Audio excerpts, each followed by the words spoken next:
Hey, I'm Eli, and this is Surviving AP World History. I'm going to give you 5 things that I think will help you get through this year. Number 5 is read the book. Sounds trivial, I know, but it can be a surprisingly tough task. The book is over 1,100 pages long, and every page is packed with text.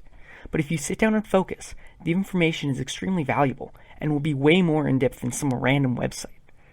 Now, as important as the book is, it can be hard to read. So don't be afraid to use other resources.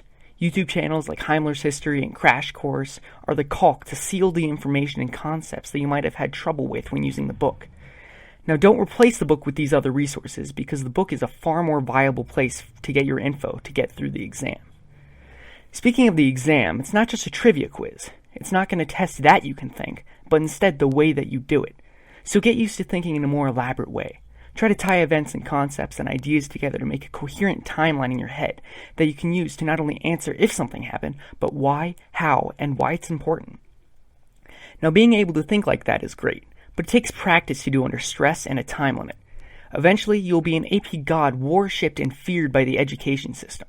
Learning to analyze documents, formulate arguments, create a thesis, and put it all together into an essay with cited evidence while the clock counts down is pretty nerve-wracking and takes time to develop.